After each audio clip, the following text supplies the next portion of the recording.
Pues buenos días de nuevo y un saludo a todos los que nos siguen telemáticamente también. Que Dios les bendiga en este tiempo y los guarde en medio de todas estas dificultades.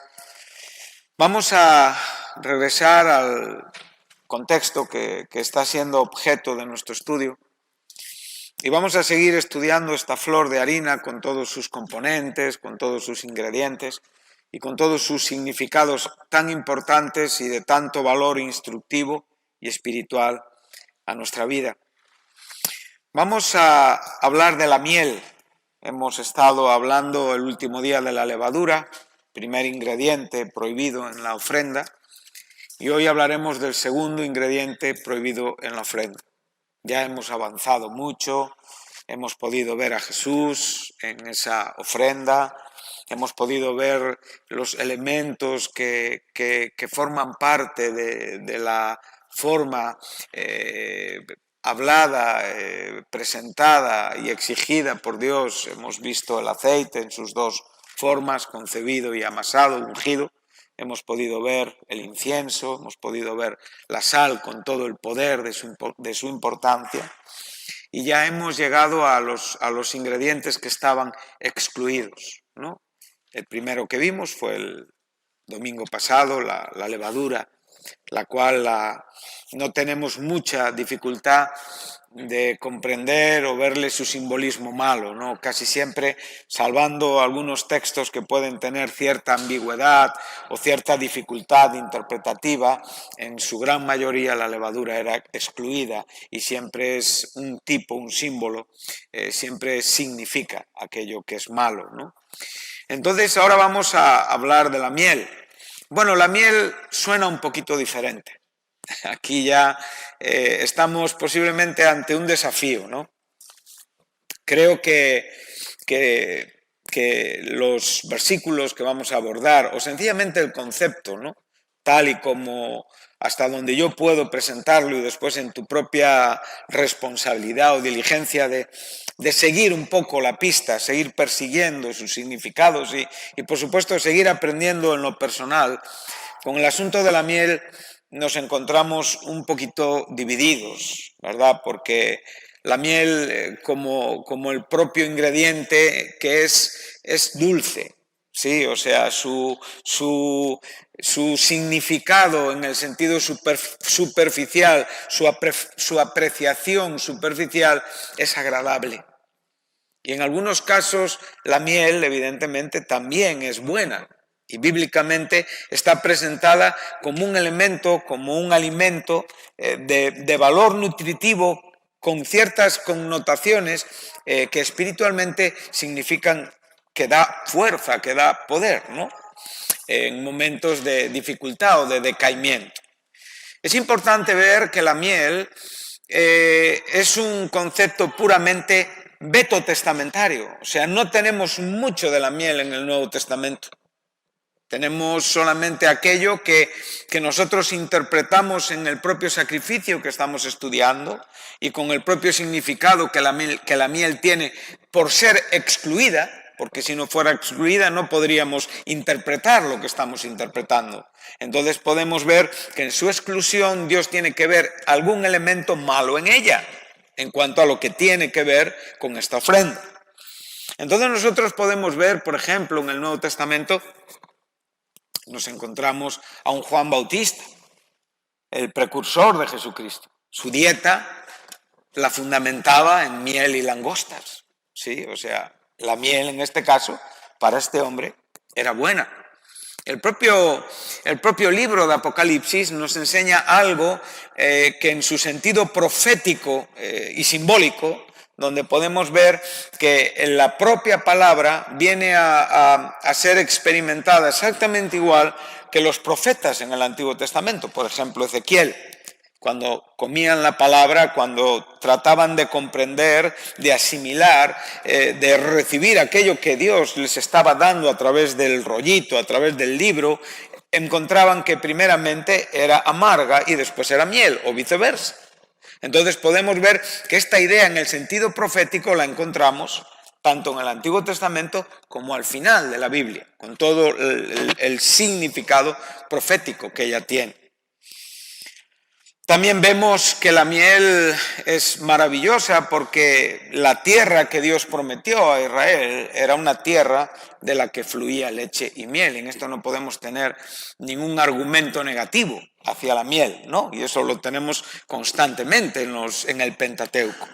También sabemos que el maná que recibió el pueblo de Dios tenía un cierto sabor a miel, por lo tanto la miel también ahí está presente.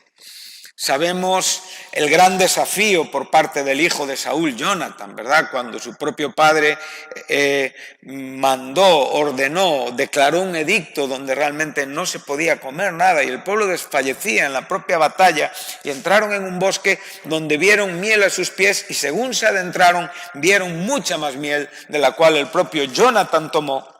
Y sus ojos trajeron mucho más vigor, mucha más fuerza en medio de un momento de extrema dificultad. Por lo tanto, cuando nosotros estamos contemplando la miel en su mayoría contextual, encontramos que es un ingrediente bueno, que tiene un significado bueno.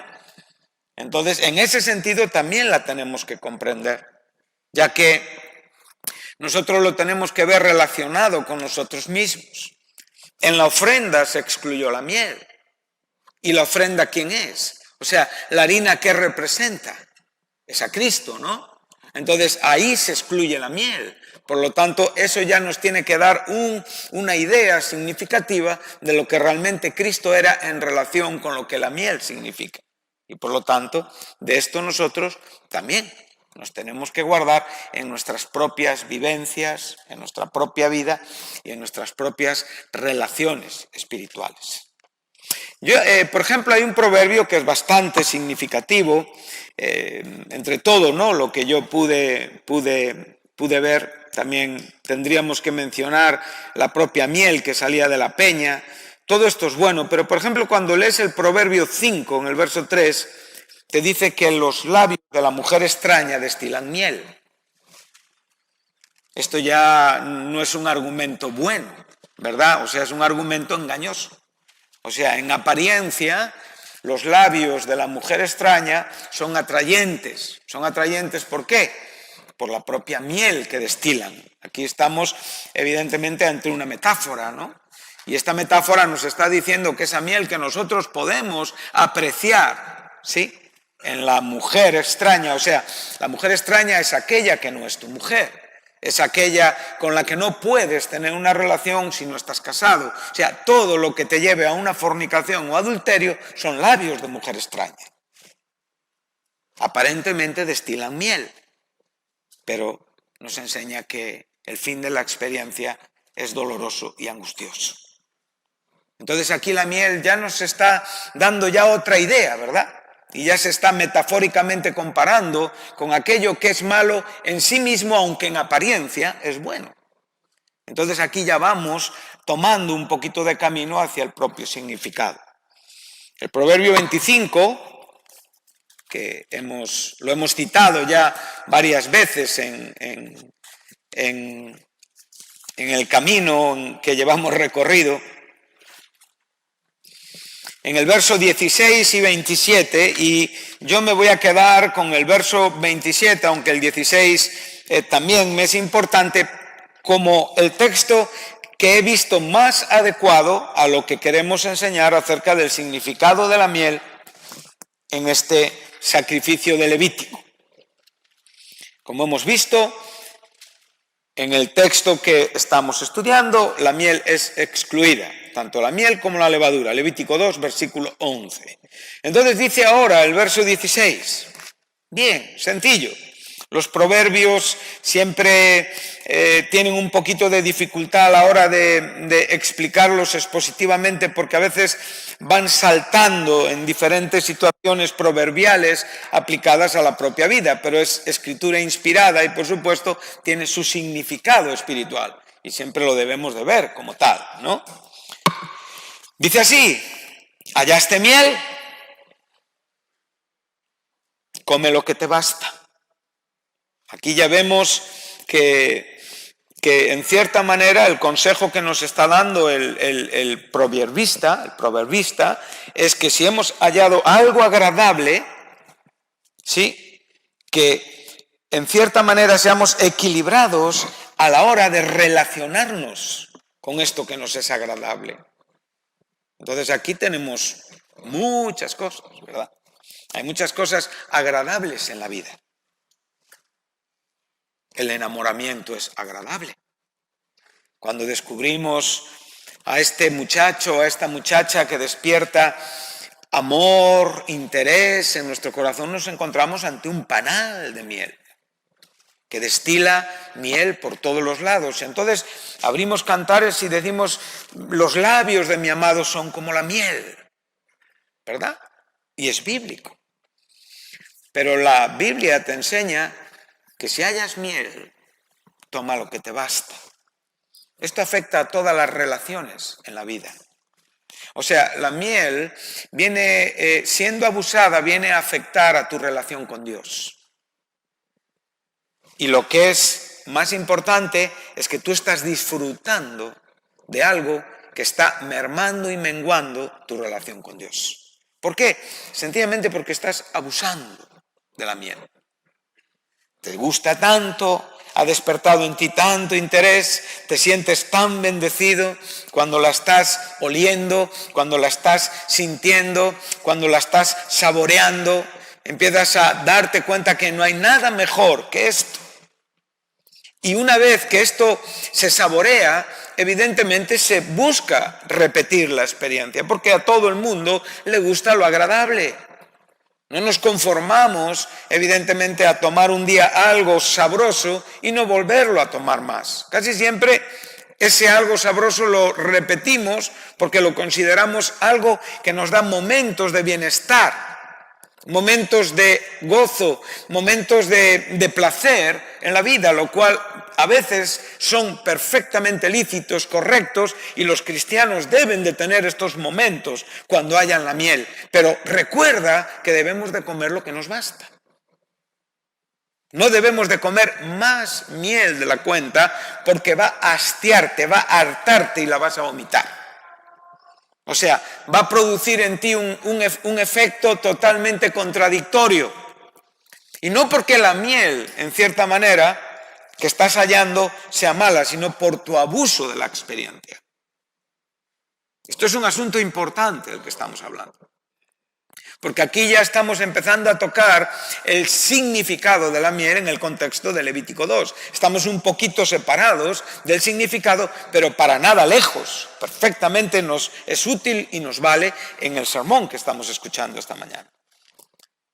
En el sermón que estamos escuchando esta mañana, la miel no es aceptada. Aquí en este momento se nos está diciendo que si hallamos miel, tomemos una poquita. Eso no quiere decir que al sacrificio se le pudiera echar un porcentaje de miel. No, el sacrificio no tenía ninguna miel. Pero aquí ya empezamos a entrar en una senda que a mí ya me va llevando hacia donde realmente a mí me importa.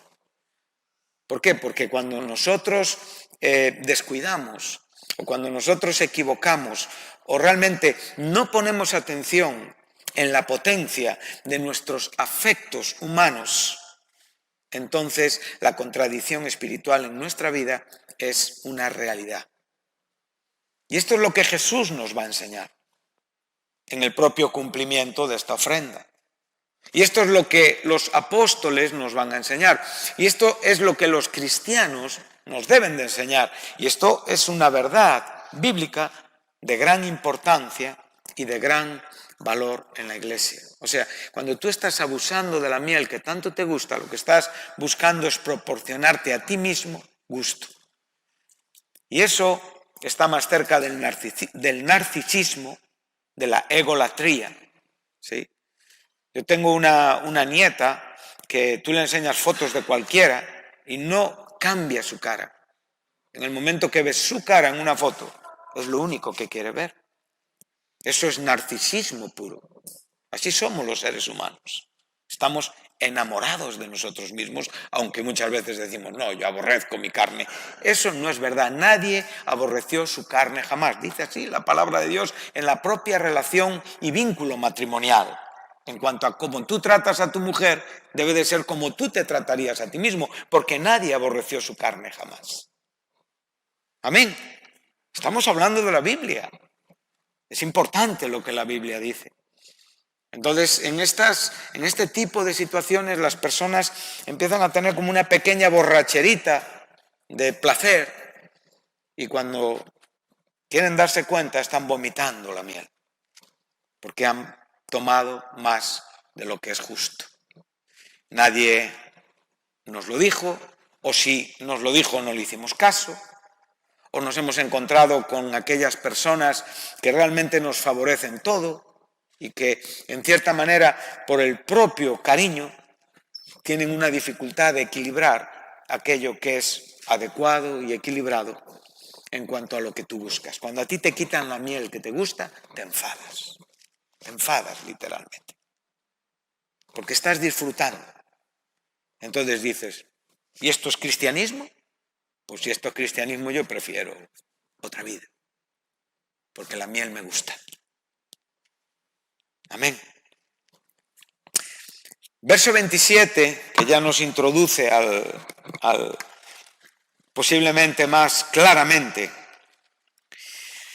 dice, comer mucha miel no es bueno, ni el buscar la propia gloria es gloria. Aquí ya estamos cerquita de donde queremos estar. Pero el verso 28 dice, como ciudad derribada y sin muro, o sea, los muros siempre tipifican la fortaleza, la protección de una ciudad, ¿sí? Sin muros una ciudad es derribada. Aquí tenemos una metáfora importante de la vida espiritual del hombre, porque a fin de cuentas es a quien se le aplica lo que aquí se está enseñando. Entonces dice, es el hombre cuyo espíritu no tiene rienda. O sea, aquel que abusa en su relación con la miel. Entonces aquí cuando ya estamos viendo que el hombre cuyo espíritu no tiene rienda es aquel hombre que no tiene un autocontrol. Por ejemplo, un obispo, un anciano, según las palabras del apóstol Pablo, tiene que ser alguien dueño de sí mismo. Autocontrol significa esto. Tienen que ser personas con un dominio propio, no en la apariencia, sino en la totalidad de su vida. Lo que se ve y lo que no se ve. Lo que la gente puede experimentar y aquello que él vive en sus circunstancias secretas. El hombre tiene que tener totalmente y constantemente una rienda puesta a aquello que contradice la vida de Dios en ti. Y aquí es donde están todos los problemas, hermanos. Aquí es donde están todos los fracasos. Si tú ejerces el fruto del Espíritu en el dominio propio espiritual desde bien joven en Cristo, tú cuando tengas 20 años más vas a ser un hombre bien firme y bien dueño de ti mismo. Tendrás que confrontar problemas, sí, tendrás que confrontar tentaciones, también serás probado, por supuesto, pero tú vas a tener una gran ventaja porque estás ejercitado en la vida de la piedad. El problema, digo, que hay cristianos que no se ejercitan en la vida de la piedad y por lo tanto dan rienda suelta a sus apetencias, a sus deseos, a sus afectos, a sus experiencias gustosas que van más allá de lo que debe de ser equilibrado.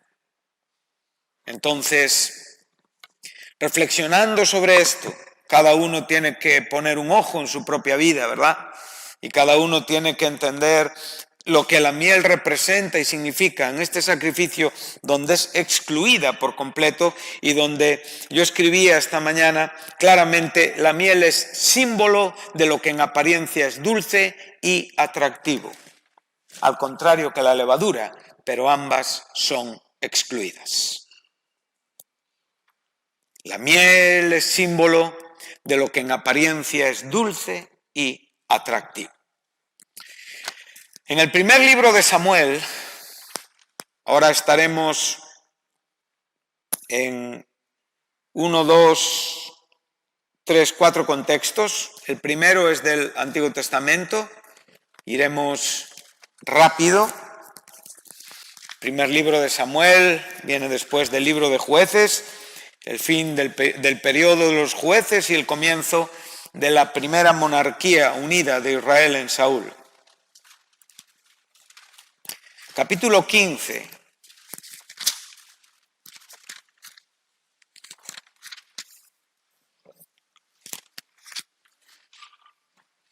Este capítulo es importante, no lo vamos a desarrollar ya que en sí mismo tiene varias predicaciones, solamente vamos a leer el verso 9 y el verso 32. Serán los dos versículos que vamos a leer porque lo que nos interesa claramente es diferenciar el significado de lo que es la miel y de lo que es realmente su significado en el propio sacrificio que es objeto de nuestro estudio. Este capítulo 15 es importante porque es el último momento donde Saúl vuelve a ver a Samuel con vida. Es muy importante, es una despedida tremenda. Son las palabras contundentes del profeta diciéndole a Saúl: se ha terminado tu reino. No has pesado lo que es correcto en la propia balanza del juicio de Dios. Y realmente Dios ha preparado a alguien de su corazón. Ha suscitado un hombre conforme a su corazón, que sería el rey David ungido en el siguiente capítulo. Aquí vemos que hay una guerra con Amalek. Siempre Amalek es un tipo de la carne en el Antiguo Testamento.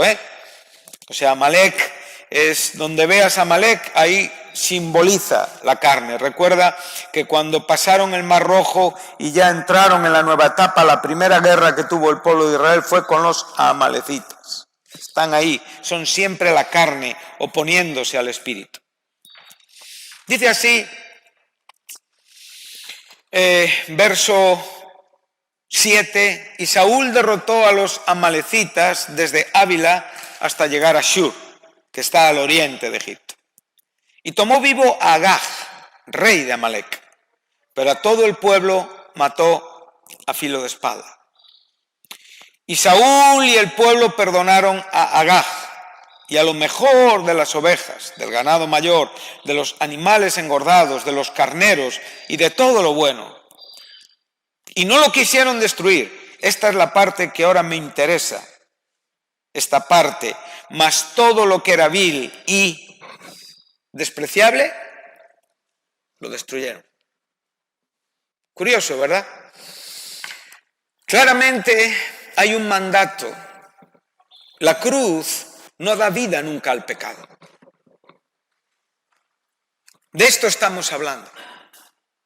Realmente el cristiano, aún en aquellas manifestaciones agradables, confundidas en muchos casos por acciones espirituales totalmente equivocadas y nunca con buenos resultados y frutos, puede encontrar en la cruz un paliativo o una razón para ir adelante con aquello que Dios dice no.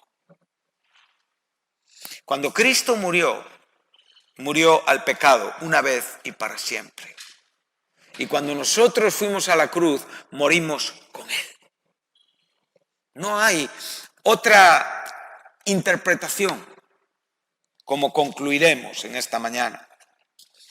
Por lo tanto, este hombre llamado a administrar espiritualmente una nación está generando y está decidiendo y está separando y está discriminando asuntos a los cuales realmente Dios ha dicho malo a todo, pero Él no dijo malo a todo. Dijo malo a lo que Él entendía que era malo. Por eso su obediencia fue parcial. O sea, son de estas cosas que a veces en la iglesia les catalogamos como casi pecado, pero que son pecado. Estas cosas son importantes en nuestra vida, en mi vida, en tu vida, en el administrar de toda la gente que amas y quieres, en el administrar de la propia iglesia. La iglesia no tiene cabida para la maldad, nunca tiene cabida para la maldad. Y si en la iglesia hay maldad es porque realmente los hombres que formamos la iglesia, nacidos de nuevo, todavía estamos en estos cuerpos carnales con tendencias carnales, porque la iglesia fue comprada por la sangre y en la sangre y a través de la sangre de Jesucristo, y por lo tanto no puede haber nada malo después de que Cristo lavó con su sangre.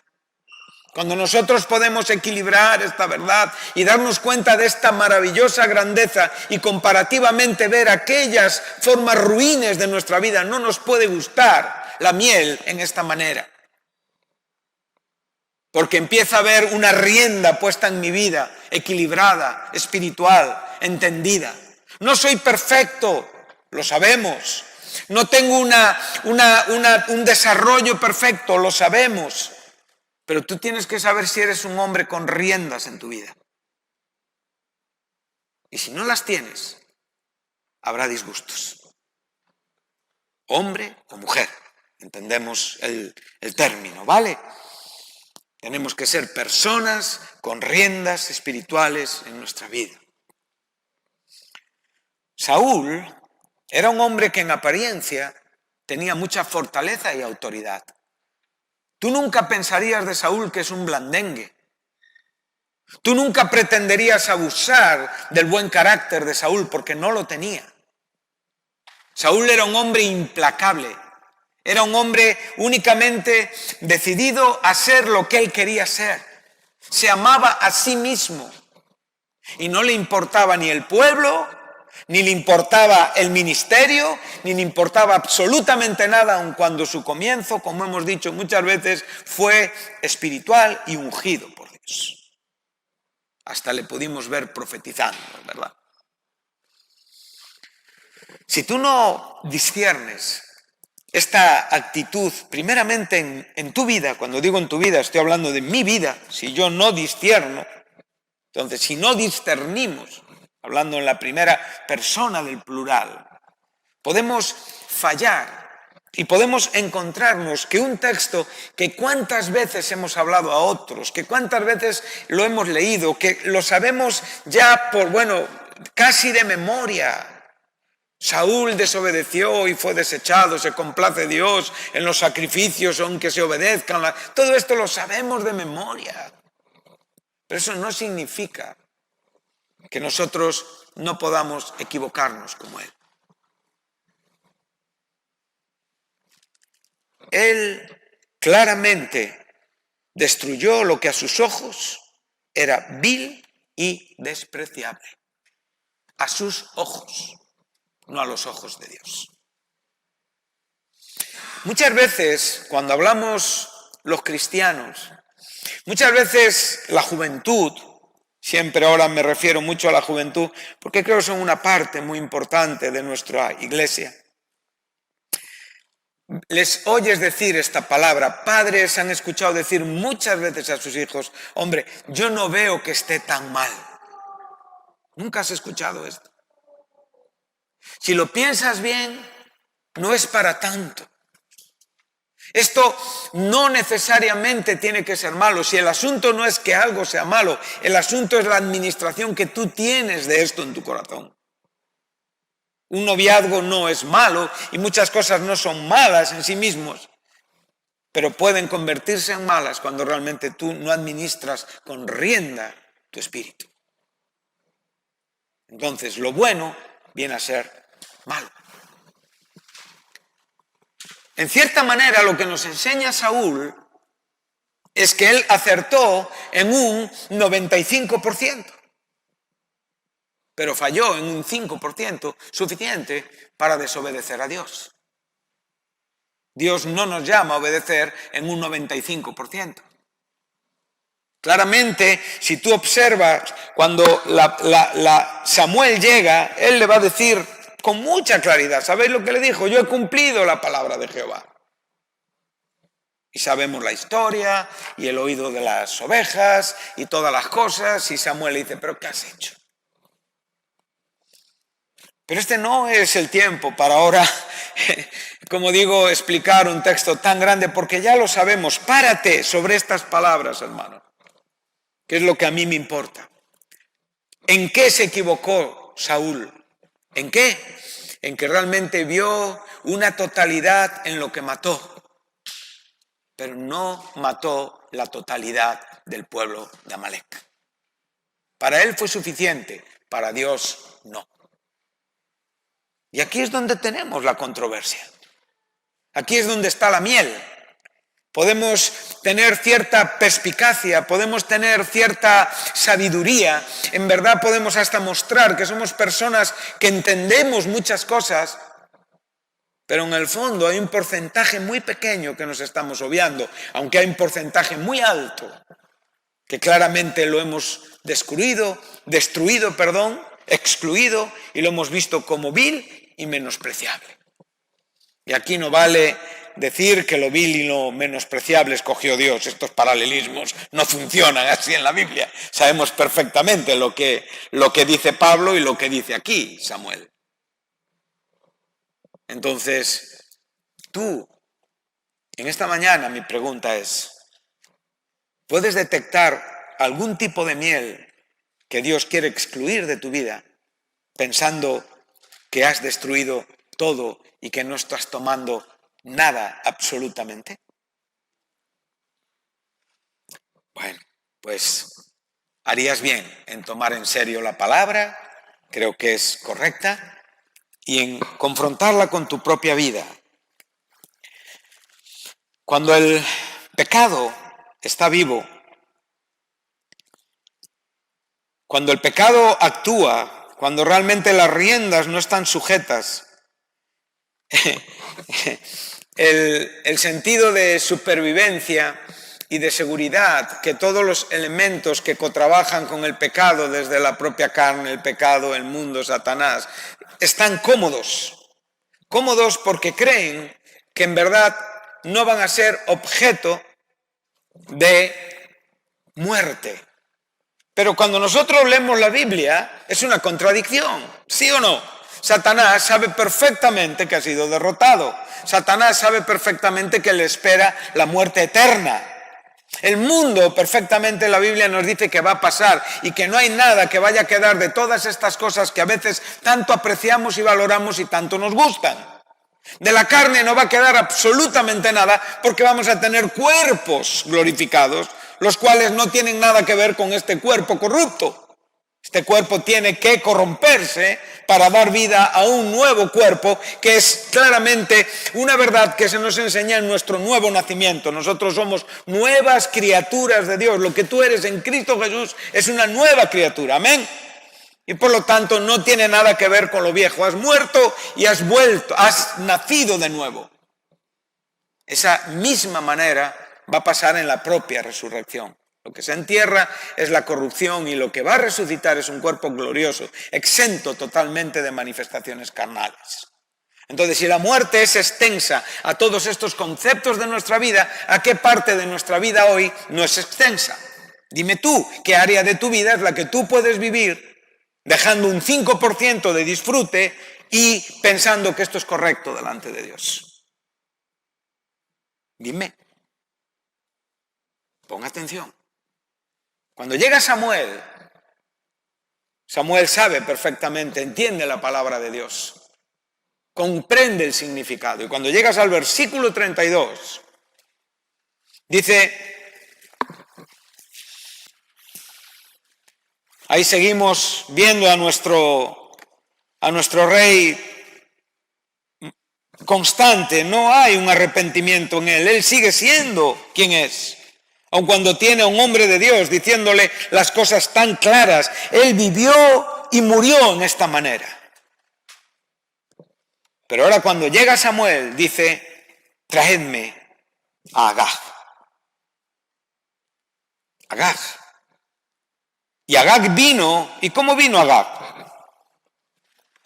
Alegremente. ¿Por qué alegremente? Porque dijo, este será como Saúl. Yo ya me he librado de la muerte.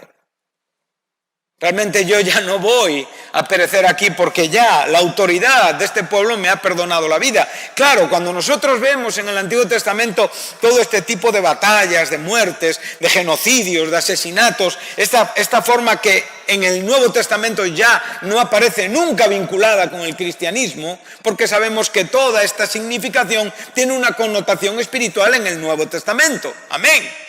Pero sabemos perfectamente que hay razones justas en Dios para poder acabar con toda esta prole de gente que eran absolutamente odiosos ante los ojos de Dios.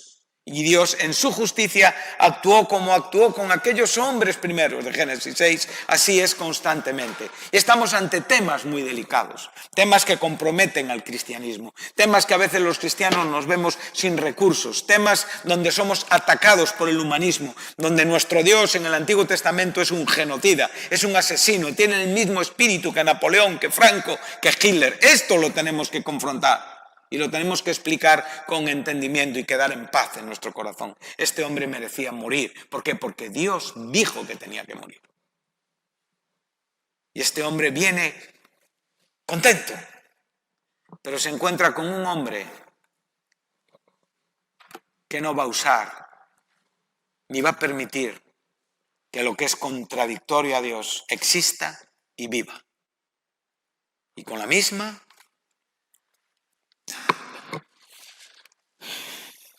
era muy inteligente este rey, muy vivaracho, muy sutil, muy engañoso, como nuestro enemigo.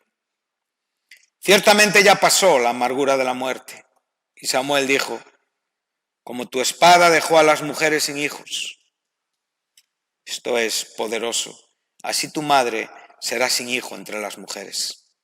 Entonces Samuel cortó en pedazos a Agag delante de Jehová en Gilgal. Se fue Samuel a Ramá y Saúl subió a su casa en Gabá de Saúl a seguir viviendo su vida. Y nunca después vio Samuel a Saúl en toda su vida, y Samuel lloraba a Saúl, y Jehová se arrepentía de haber puesto a Saúl por rey sobre Israel. Qué interesante, ¿verdad? Nosotros sufrimos muchas veces por las personas. Aún en aquellas situaciones donde el Señor ha obrado, nuestro corazón cristiano padece. Pero realmente Dios estaba perfectamente en paz con lo sucedido. Porque Él es Dios, evidentemente. Y Samuel actuó correctamente. ¿Me seguís? Entonces, hemos podido ver dos ejemplos claros. Uno, de alguien que sencillamente creyó eliminar todo lo que era vil y todo lo que era perverso, y otro que realmente lo eliminó del todo. Debemos de tener este filtro y debemos de tener estas riendas en nuestra vida espiritual. Juan 19, capítulo 19 de Juan.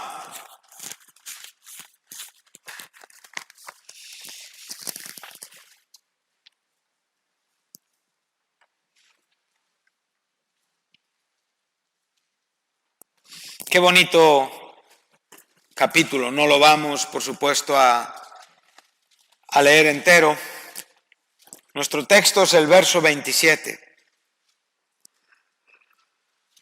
Y ahora ya estamos ante nuestro protagonista, ante nuestro santo protagonista, de quien tenemos que aprender todo, tomar todo, desear todo, aquel que era el sacrificio sin levadura y sin miel, Jesucristo. Hemos podido ver cómo los hombres fallamos y aún los mejores fallan, y por supuesto también podemos acertar.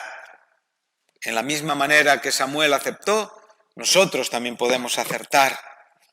Dice así, vamos por un momento a ver esta imagen. Cristo está en la cruz, estamos en los momentos anteriores, o sea, los últimos instantes de Jesús en la cruz antes de decir consumado es.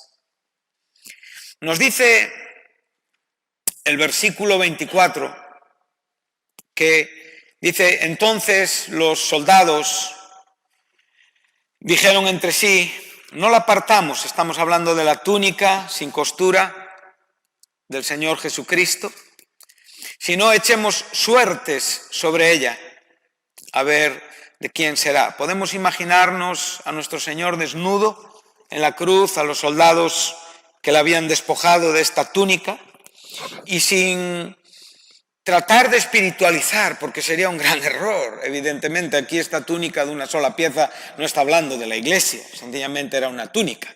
La túnica que él tenía, una túnica de valor.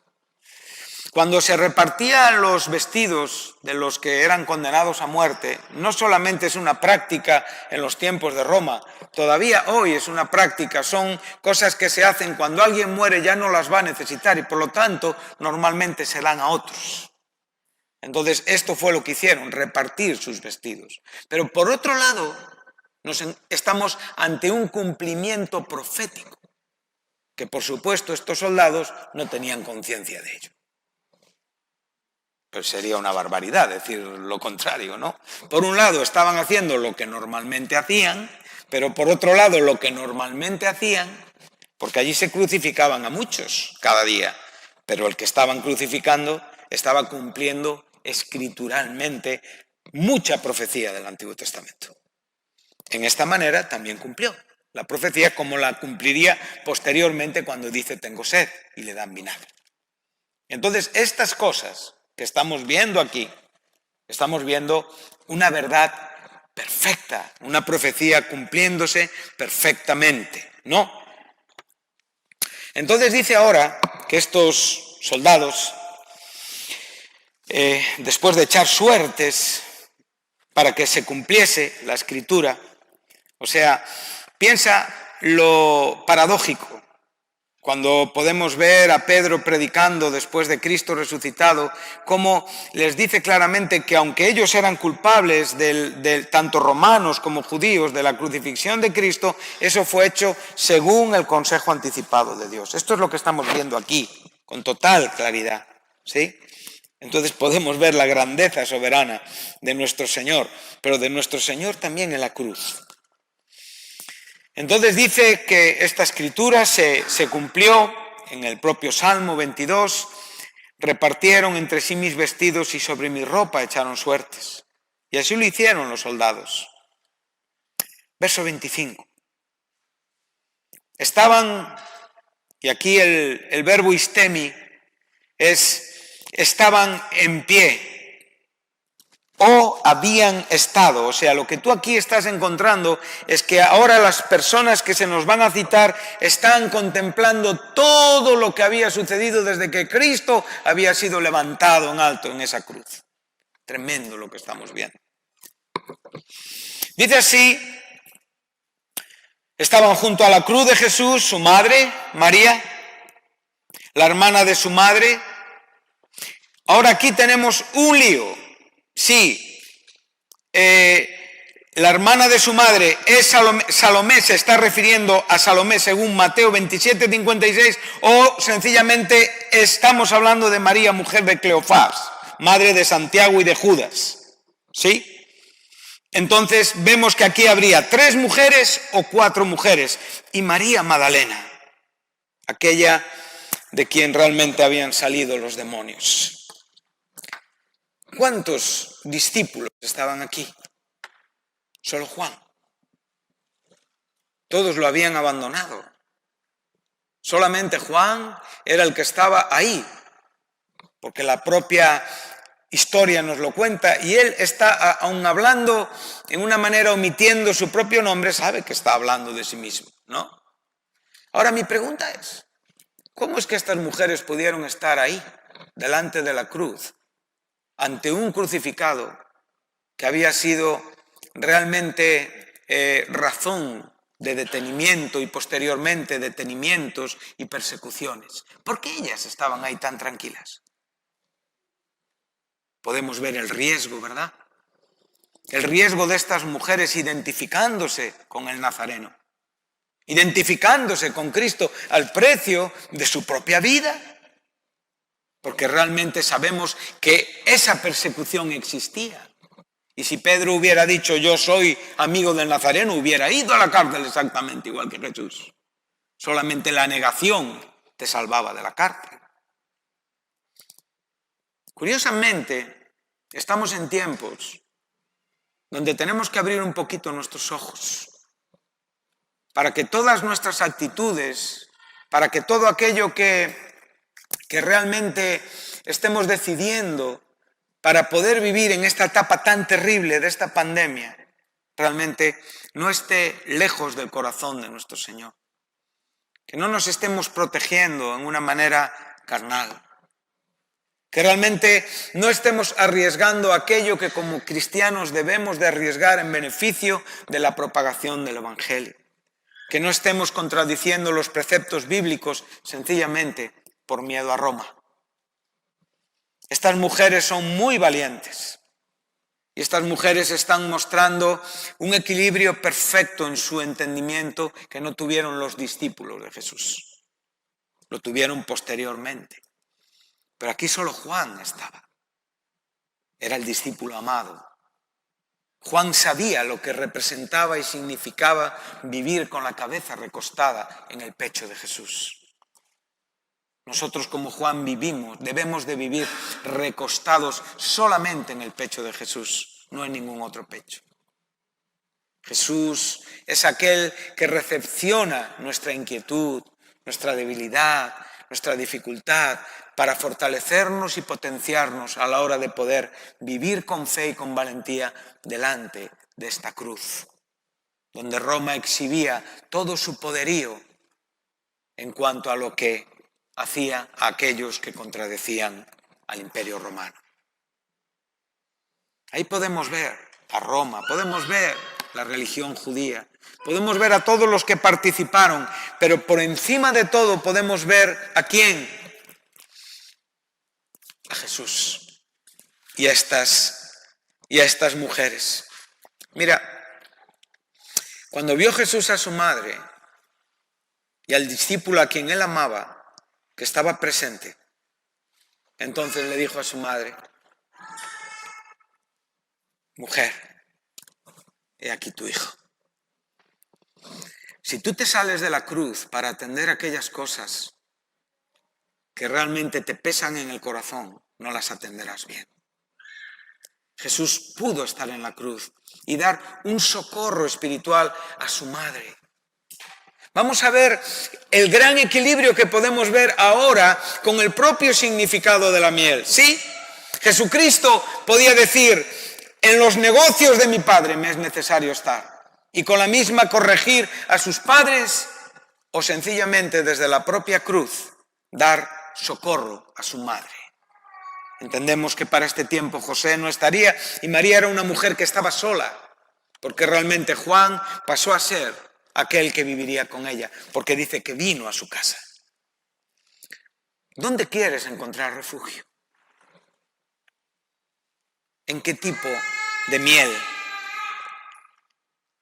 Lo que Cristo nos ofrece sin miel es el perfecto equilibrio para nuestras vidas. Es la salud, es el beneficio, es el bienestar, es el acierto, es la felicidad, es la bendita seguridad. Él lo pudo hacer desde esa cruz. Me encanta, puedo imaginarme esta escena. Puedes imaginar a esta mujer traspasada en su propia alma. ¿Cuántas veces hemos hecho esta obra de teatro, verdad? ¿Cuántas veces? ¿Cuántas veces hemos dicho el mensaje de Simeón de memoria? Una espada traspasará tu propia alma, pero ¿cuánto desconocemos esta experiencia? Esto es un asunto que tiene que ver con la voluntad de Dios, no es la consecuencia de la maldad de nadie, es sencillamente la vida de fe la que llevó a María a vivir lo que vivió en ella. Ella no fue una mujer mala, no fue una mujer conocida por sus pecados, aunque fue una pecadora salvada por la gracia de Dios. Era una mujer piadosa, una mujer santa. Pero Dios no la libró de ese sufrimiento. Pero pudo consolarla en pleno sufrimiento. Esta mujer, viendo a su hijo morir, sufrir, desfigurado, sangrante, al punto de que era irreconocible, en plena agonía. ¿Tú crees que había algo que pudiera aliviar el corazón de esta madre? Las madres que están aquí en esta mañana. ¿Hay algo que pudiera consolarte viendo a tu hijo en estas condiciones? Ah, no, pero ella era María y él era Jesús. No, María sentía como sentimos nosotros. Y parió a ese niño. Los vínculos que María tenía con Jesús eran los vínculos que cualquier madre tiene con su hijo. Solo que María entendió el significado de la cruz como cualquier otra madre debe de entenderlo. Y por extenso, o por extensivo, o por ende, los demás cristianos. Si tú quieres saborear la miel fuera de la cruz, fracasarás. Por muy espiritual que te parezca el asunto. No habrá dicha, no habrá gozo, no habrá un buen fin. Por lo tanto, la miel está excluida. Qué bonito. Juan lo entiende, María lo entiende, y desde aquel momento le recibió en su casa. Jesús honró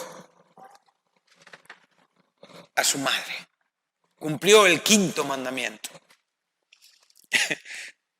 Y curiosamente es lo último que sucede, porque después lo que viene a enseñarnos es el cumplimiento final de sus últimos momentos en la cruz para decir consumado es y entregar el Espíritu.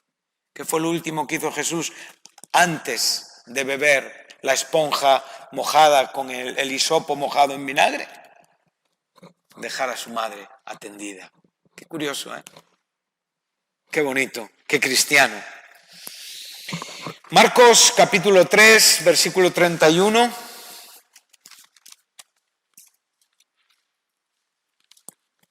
Y aquí de nuevo vamos a ver, tenemos lo que realmente es el equilibrio, ¿no? Entre lo que es la ausencia de miel, de lo que es realmente el entender cristiano y correcto, ¿no? Equilibrado en la propia persona de Jesús.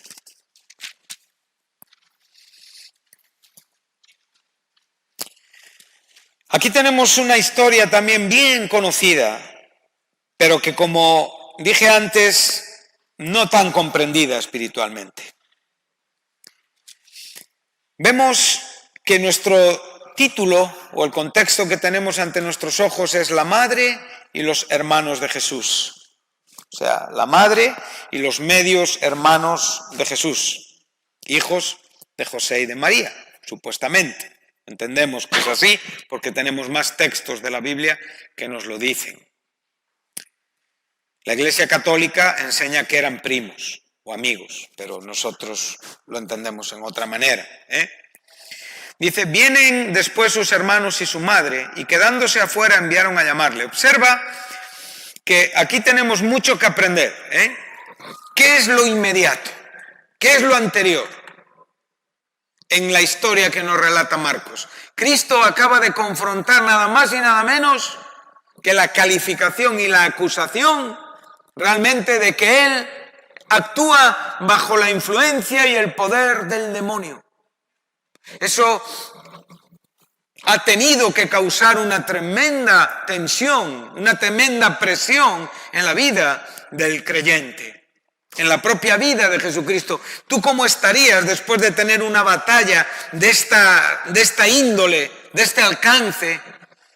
Si minutos después apareciera tu familia, ¿cómo estarías tú? No creo que estuvieras reposado. Estarías con una tensión fuerte porque lo que has vivido es muy fuerte.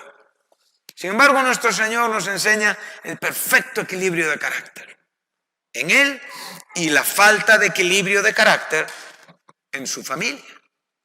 Volvemos ahora a ver que una vez que vienen, no están discerniendo, ellos sencillamente piensan que Jesús tiene que estar dispuesto a cuando ellos quieren. Y la gente que estaba sentada alrededor de él le dijo, mira, tu madre, tus hermanos están afuera Y él le respondió: ¿quién es mi madre y mis hermanos? ¿Te puedes imaginar por un momento que un hijo tuyo, a una distancia en la que tú pudieras escuchar, y le preguntaran que tú estás fuera y que él preguntara: ¿quién es mi padre? ¿Tú entenderías estas palabras? No creo. Ni las entenderías ni las entenderás nunca. Porque no forman parte de la naturaleza normal. Porque no pueden ser interpretadas en una idea normal de las cosas. Porque aquí no hay un aborrecimiento de la familia en el sentido de desprecio, en el sentido de abandono. No, sencillamente aquí hay un orden de prioridades, que es muy diferente. Donde Jesús nos está enseñando a poner cada cosa en su justo lugar, dándole a la comisión de Dios a nuestra vida un papel principal. Aquí no te está diciendo que no atiendas a tus hijos, que no atiendas a tus padres, que no atiendas a tus hermanos. Sencillamente te está diciendo que nunca hagas esto descuidando la obra de Dios en ti, la comisión que Dios te ha dado. Dale este principio fundamental a tu vida para poder poner todo lo demás en su justa medida para tener éxito en tus relaciones espirituales con los tuyos. Entonces aquí Jesús está claramente diciendo, bueno, ¿quiénes son? Bueno, entonces miró a todos los que estaban a su alrededor. ¿Tú miras así a la gente? ¿O vives dentro de tu núcleo familiar? ¿De verdad tú miras alrededor y dices, estos son mi padre, mi madre y mis hermanos? ¿Tienen este significado en tu corazón? ¿La iglesia? Sería una buena pregunta, ¿no? Porque ¿qué queremos de la iglesia? ¿Qué queremos de nuestros padres y hermanos? ¿Solamente aquello que nos conviene o realmente le damos ese derecho de ser? ¿Son o no son? ¿Jesús descuidó a su padre y a su madre? Hemos visto que no. Jesús tenía un orden de prioridades equilibrado. Muchas veces los creyentes nos confundimos. ¿Por qué? Porque no tenemos espiritualidad a la hora de entender los conceptos bíblicos. Jesús fue muy claro, dice, el que no aborrece padre y madre. Claramente dijo, yo he venido a crear división, a poner al hijo contra el padre. Todo esto lo dijo Jesús. Amén. ¿Pero estaba diciendo Jesús que transgrediéramos el quinto mandamiento? No. ¿Estaba diciendo Jesús que aborreciéramos en el sentido de desprecio o de odio a nuestros padres? No. Sencillamente Jesús nos está enseñando que tenemos que amar menos que a Él. Y esto es muy, muy complicado, si no es una obra del Espíritu Santo. Ningún hombre, ninguna mujer, nadie de los que estamos aquí podremos amar más a Jesús que a nuestra propia carne, sencillamente porque no tenemos la capacidad nosotros de hacerlo si no es por el Espíritu Santo. Y muchas familias fracasan como cristianos por descuidar esto. Aquí está el fracaso de muchos cristianos. Quieren meter la miel cuando la miel está excluida. Cuando Dios dice claramente, miel no, pero si te lo dice una persona, un hermano, un pastor, un anciano, un creyente mayor que tú, no se lo quieres oír, ni se lo tienes en cuenta porque no entiendes. El problema es que no entendemos muchas veces. Porque nunca Dios puede contradecirse a sí mismo. El problema lo tengo yo en mi comprensión. Sí. Entonces, me gusta mucho cuando Nehemías responde en el capítulo 6 de su historia, de su libro, verso 3, que le mandan esa comisión para reunirse con ellos, con ese Sanbalat, y esas personas siempre interesadas en tirar abajo y en poder estorbar. Y él dijo claramente, le mandó este recado, una frase bien sencillita, ¿dejaré de cuidar y de hacer esta gran obra para ir a hablar contigo? No. Esto es lo que está diciendo Jesús. En este momento sus hermanos pueden esperar fuera y él tiene que seguir predicando el Evangelio. Sus hermanos, su padre y su madre le tienen, pero él tiene que seguir predicando el Evangelio. Mira, a veces esto lo podríamos llevar a la propia vida social que vivimos, ¿no? Hay muchos creyentes que trabajan, ¿no? Que trabajan, que tienen un trabajo, un contrato exactamente normal como muchas personas que no lo son. Y se levantan esa mañana y dicen, bueno, pues hoy no voy a trabajar porque voy a predicar el Evangelio. No. ¿Eso sería correcto? ¿Sería una ética cristiana? No, porque como cristiano y como persona respetuosa de las propias situaciones y contratos y convenios que nosotros tenemos en la vida, tenemos que ir a trabajar aquellos que tienen que trabajar. ¿Qué sería lo correcto? Evidentemente, decir, dejo el trabajo para dedicarme a predicar. ¿Sí? Y si tengo que trabajar porque esta es mi condición, entonces tendré que hacer lo que pueda dentro de este contexto. Pero tú no vas a encontrar un jefe que te diga, no te preocupes, vaya usted a predicar el Evangelio toda la semana y no venga ningún día. Sabemos que no. Y como creyente te debes a un contrato, dentro de ese contrato percibes una nómina y esto no es malo, ni mucho menos. Pero evidentemente condiciona tu vida para poder vivir en una manera como te gustaría. Y muchos creyentes viven así, queriendo hacer más, pero los pobres no pueden porque tienen que hacer otras cosas. Y son honestos porque tienen que cumplir con aquellas cosas que en la propia vida ellos tienen. Pagan sus alquileres, compran muchas cosas para vivir, cumplen en sus trabajos para poder tener una economía para poder vivir. Si tú decides entregar este aspecto de la vida, confiárselo a Dios para servirle y predicar el Evangelio, no quieras partir donde tienes nada asegurado. No hay nada asegurado. El hambre puede ser, la falta de comida puede ser, la falta de ropa puede ser, y por lo tanto no vale echar miel. Entiende estas cosas. ¿Me habéis entendido? ¿No? Hay alguno que tiene una batalla aquí dentro, porque esto forma parte de la vida. Más tarde o más temprano tirarás la vida hacia algún lado. Esta decisión está aquí en vuestros corazones. No le pongas miel. Tienes que entender qué es lo que hay y qué es lo que no hay. No es una cuestión de una iglesia o de una obra, llámese como se llame. Es una cuestión de la batalla interior que tú tienes.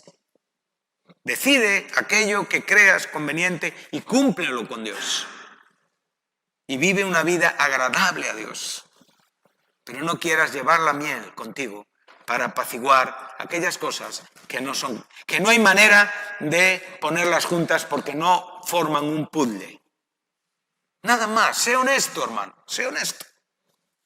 Como Jesús lo fue. En Cristo no había animadversión ni antipatía a sus familiares. En Cristo lo único que había era un entendimiento profundo, genuino, espiritual de lo que ellos eran y de lo que Él hacía en este mundo. Si observas, cuando estos hermanos aparecen, sus padres ya habían tenido la enseñanza que hemos mencionado antes como parte de esta contrapartida en la propia balanza. En los negocios de mi padre me es necesario estar. ¿Qué entendió María y José? María guardaba las cosas en el corazón, pero en este momento no habían entendido todavía mucho, porque ahí estaban otra vez mandándole venir, o se habían olvidado de lo que Jesús les había enseñado. Bueno, posiblemente no lo habían entendido tanto, porque si no, no le molestaría. Amén.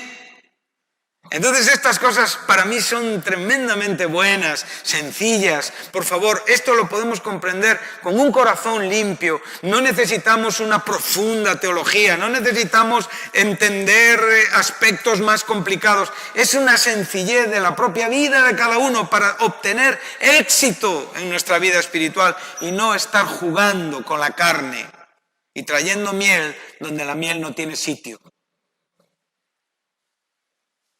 Amén. Terminamos en la segunda carta del apóstol Pablo a los Corintios. Y esta creo que es una pista de aterrizaje maravillosa. Y os daré 3 versículos paralelos para que los tengáis.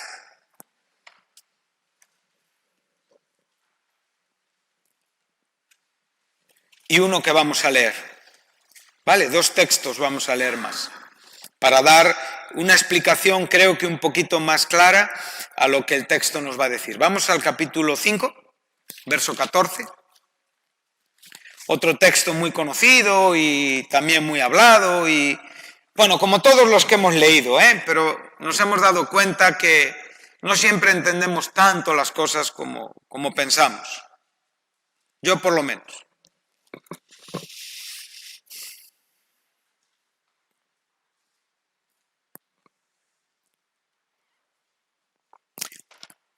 Bueno, la verdad que son de estas cosas que se tornan fáciles y que la gracia de Dios las permite hacer coincidir, ¿no? Hemos venido hablando de la ausencia de miel en el propio capítulo 2 de Levítico, versículo 11. Hemos visto la miel en una manera un poquito contextual, hemos visto los aspectos positivos, negativos. Nos hemos quedado con un texto del Antiguo Testamento para arrancar, después hemos puesto un ejemplo de Saúl y ya hemos venido a los ejemplos de nuestro propio Señor en vida, ¿no? Que a nosotros nos es evidentemente un ejemplo muy práctico y muy didáctico y una instrucción muy buena para nuestros corazones. Ahora ya vamos a ver la importancia de lo que aquí el propio apóstol nos enseña como consecuencia del sacrificio de Cristo. Y aquí estás ante un texto fundamental e importante. Al lado de este texto puedes poner Colosenses 3:3, viene a enseñarnos lo mismo. Puedes poner Gálatas 2:20 para ir apurando ya en esta mañana. Y Romanos 6 en el contexto del 2 al 11. Tienes posiblemente unos paralelos perfectos. Gálatas 2:20 nos habla de estar co-crucificados con Cristo. Colosenses 3 nos enseña de que hemos resucitado y nuestra vida está escondida con Cristo en Dios. Si os acordáis, al principio de nuestras enseñanzas dijimos que nuestra identificación con Cristo está en su resurrección. Esto es muy importante, ¿sí? O sea, realmente nada de nosotros se pega a la naturaleza de Jesús en su vida. Él fue sin pecado. Entendemos, o sea, claramente, ¿no? Él era la ofrenda de harina sin levadura y sin miel. Entonces dice así, el apóstol dice, porque el amor de Cristo nos constriñe. Precioso verbo en castellano, ¿eh? No necesitamos procurar ninguna palabra griega para darle... El castellano es muy rico, por favor, es muy rico, y el castellano tiene mucho que enseñarnos en el propio castellano. Siempre usamos los originales porque nos dan ciertas garantías, nos dan ciertas seguridades. Aquí tenemos el término griego sin ejo. O sea, es un prefijo sin, lo cual le está dando una fuerza connotativa, una fuerza intensa, y el verbo ejo, que es tener. ¿Vale? Entonces, es tener algo muy intenso sobre nosotros, es una urgencia. Es algo que realmente nos urge, nos fuerza, nos obliga. El amor de Cristo nos obliga. Y nos obliga, ¿por qué? Porque la reflexión hace que tengamos la buena actuación. Es de lo que estamos hablando. Si pensamos mal, actuaremos mal. Si pensamos con un casi, actuaremos incompletamente. Si pensamos bien, actuaremos bien. Pensando esto, que si uno murió, ese uno ¿quién es? Es Jesucristo. Es el grano que cae en tierra y produce fruto por todos. Luego, todos murieron. ¿Quiénes son los que murieron? Los creyentes. Aquellos que recibieron el Evangelio de Jesucristo. Murieron a su vida de pecado.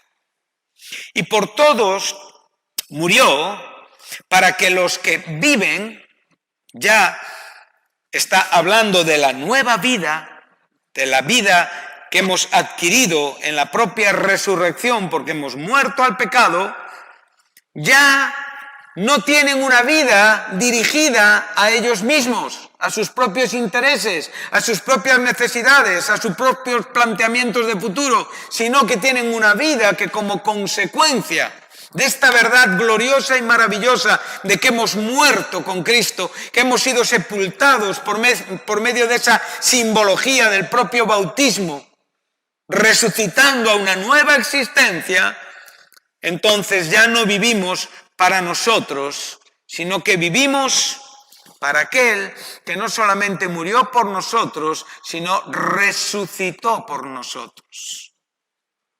Entonces, cuando ya vemos este asunto, entonces ya podemos ver lo que estamos hablando acerca de la miel, la vida que Dios demanda como consecuencia de este sacrificio. Ahora aquí ya hemos pasado la cruz, nosotros ya somos una consecuencia de la cruz, ¿verdad? Es evidente que nosotros cuando estamos contemplando la ofrenda de harina estamos viendo a Cristo antes de la cruz, pero cuando nosotros queremos vivir como Cristo vivió tenemos que ser después de la cruz, entendemos esto, ¿no? Y si tienes un problema de ordenar, Dios mío, pon un poco de esfuerzo en tu cabeza, es pura lógica cristiana, ¿no? Entonces ya nosotros no podemos vivir para nosotros, sino vivimos para aquel que resucitó por nosotros. De manera, verso 16, que nosotros de aquí en adelante ya a nadie conocemos como, según la carne. Y aún si a Cristo conocimos según la carne, tampoco ya lo conocemos así.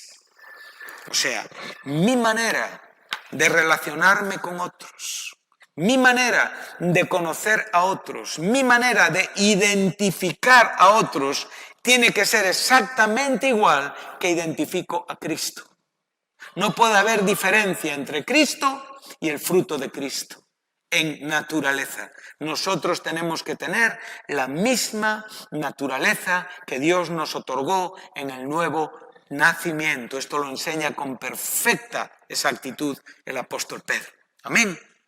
Entonces somos llamados a participar de su naturaleza divina por medio de la resurrección de Cristo entre los muertos.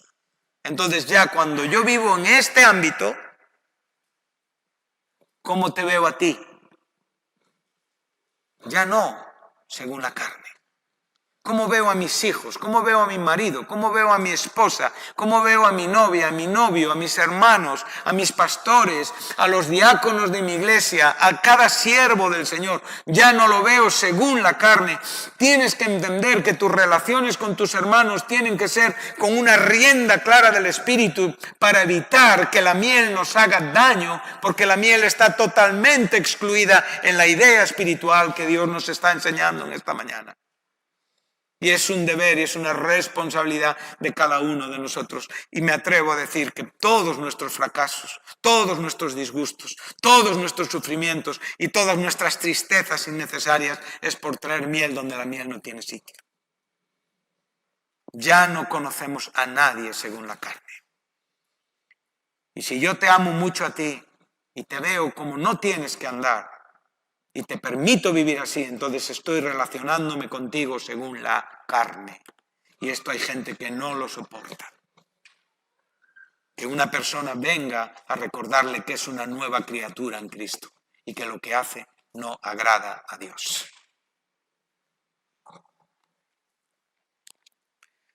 Ya terminamos. De modo que si alguno está en Cristo, nueva criatura es. Las cosas viejas pasaron y todas son hechas nuevas. Todas estas cosas que son hechas nuevas es todo lo que tiene que ver con el futuro después de la resurrección de Jesucristo. Y ahí tienes un campo muy amplio. Y para poder aplicar este juego de palabras que a veces se nos hace un poquito difícil, entonces Pedro, para mí Pedro explica las cosas muy, muy sencillas, ungidas, pero creo que a veces tiene explicaciones que pueden darnos una idea todavía más amplia de lo que aquí tenemos ante nosotros. Y con esto hemos concluido. Verso 1 del capítulo 4, primera epístola de Pedro. Puesto que Cristo ha padecido por nosotros en la carne, aquí está hablando de la vida que Él vivió aquí entre nosotros, no está hablando de la carne en el sentido malo, en Cristo tampoco la había, por supuesto. Vosotros armaos del mismo pensamiento, o sea, forma dentro de ti este tipo de pensamiento que estás viendo en la persona de Cristo. Pues quien ha padecido en la carne terminó con el pecado. Esto no es una enseñanza que nos esté diciendo que nosotros vamos a estar en penitencia, vamos a estar en una constante acción contraria a la carne, pensando que esa es la manera de terminar con el pecado. El pecado fue terminado en la cruz.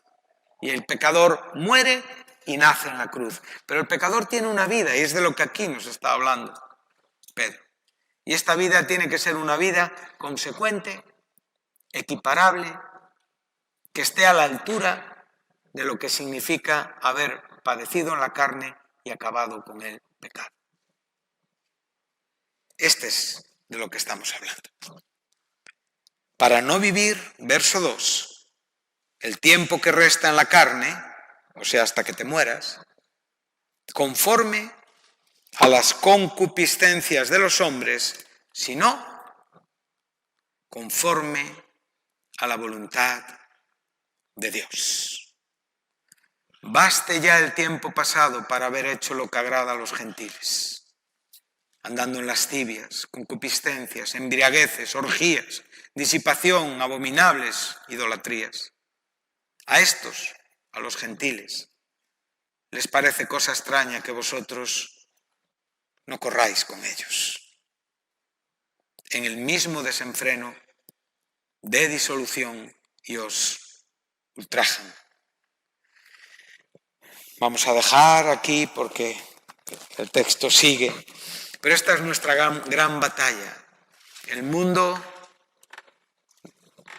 nosotros como creyentes, la consecuencia de aquel que padeció en la carne y terminó con el pecado, la ausencia de miel en el desarrollo de nuestra propia vida y ese éxito espiritual, porque estos gentiles están preparados para presentarse delante de aquel que juzgará a los vivos y a los muertos. Pero nosotros, ya no pesa sobre nosotros este juicio. Para nosotros solamente hay un horizonte y un futuro de gloria y esperanza, porque todas las cosas son hechas nuevas. Las cosas nuevas es el futuro de gloria y esperanza, no solamente tu nuevo nacimiento. Está ahí, por supuesto. Amén. Bueno, pues hasta aquí nuestro tiempo con este ingrediente excluido. Y ahora solo cabe esperar el caso que le hagamos a la instrucción de Dios, que repasemos honrada y honestamente cositas, que muchos de nosotros estamos en estos líos tremendos, que Dios ayude a nuestra juventud a tomar por el camino correcto, a entender que los negocios del Padre no permiten pluriempleo. El pluriempleo no está en los negocios del Padre. Los negocios del Padre son los negocios que únicamente exigen nuestra dedicación total y absoluta. Y que como el Señor Jesús afirmó su rostro y lo puso dirección a su muerte, o como el propio Señor Jesús les dijo, de un bautismo me es necesario ser bautizado y cuánto me angustio hasta que esto ocurra. Esta es nuestra vida, hermanos. Esta es nuestra vida. Que Dios te ayude, que Dios nos ayude, que Dios me ayude a poder vivir sin abusar de la miel para no vomitarla y no ser una ciudad derribada y destruida y un hombre sin riendas de espíritu, y lo que es más en el propio significado de nuestro estudio, tener una ausencia total de miel en lo que la miel representa y significa en este sacrificio. Me gustaría orar y hasta aquí nuestro tiempo. Que Dios bendiga a las personas que nos han escuchado.